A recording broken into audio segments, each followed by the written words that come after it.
Hello, this is 6 Minute English from BBC Learning English. I'm Neil. And I'm Sam. Have you ever been to an all-you-can-eat buffet, Sam? You know, a meal in a restaurant where you can eat as much food as you like. Yes, I went to an Indian buffet once. I didn't eat all day before the meal, but I only managed to finish 3 or 4 plates. Well, maybe 5. It sounds like your eyes were bigger than your belly or stomach, a phrase describing someone who has taken more food than they can eat. In this programme, we'll be discussing buffets, a feast of many different food dishes where diners are allowed to eat as much as they want, or as much as their stomachs will allow. And of course, we'll be learning some new vocabulary as well. The popularity of buffets is booming, especially in Middle Eastern and Asian countries where the variety of foods means there's something for everyone. But feasts are big and boastful. Usually too much is cooked, and buffets have been criticised for waste. We'll hear more soon, but first I have a question for you, Sam.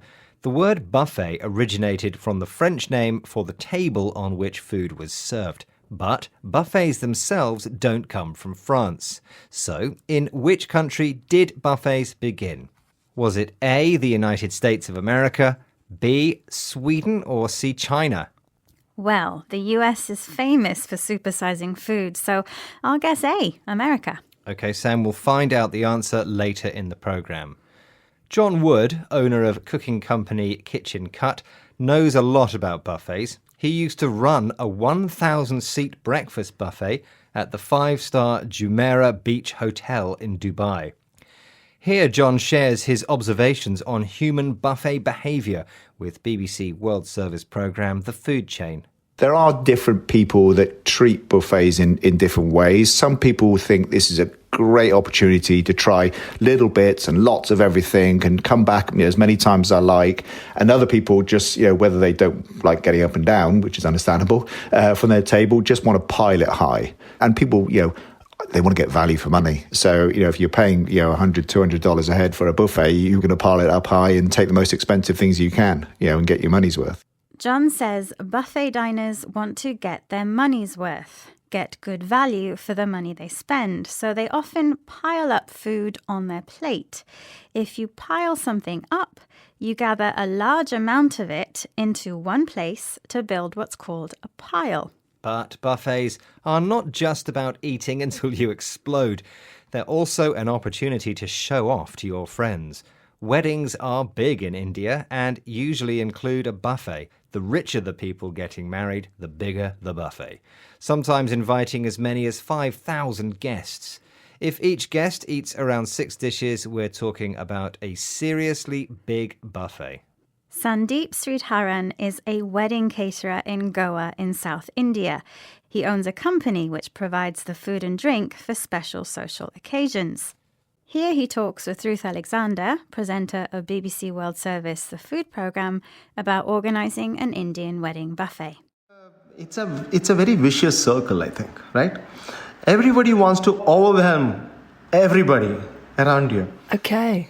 That's the aim. That's they the are aim. out to impress. They want to wow the guests, knock their socks off. Knocks the socks off. They should just go back saying, I couldn't eat even half of it.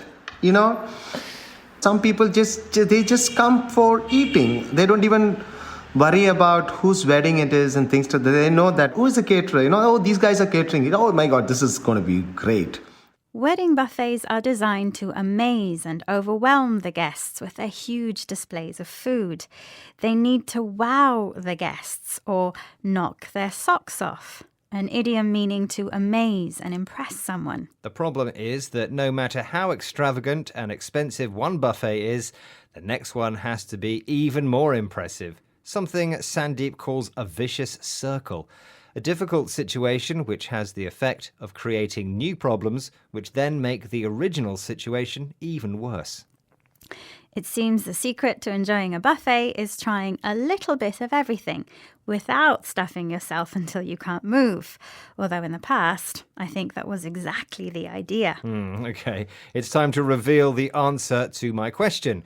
Where did the buffet originally come from? I guessed it was from the United States. Was I right? That was the wrong answer, I'm afraid, Sam. In fact, buffets are thought to have come from Sweden in the Middle Ages. Okay, let's recap the vocabulary we've learned, starting with the expression eyes bigger than your belly or eyes bigger than your stomach, used when someone has taken more food than they can eat. If you pile up your plate, you gather a large quantity of food together into a pile. The phrase to get your money's worth means to get good value for the money you have spent. A vicious circle is a problematic situation having the effect of creating new problems, which then make the first situation even worse. The idiom to knock your socks off means to wow, amaze, or impress someone. And finally, a caterer is a person or company which provides food and drink for special social occasions. Once again, our 6 minutes are up. Bye for now. Bye-bye.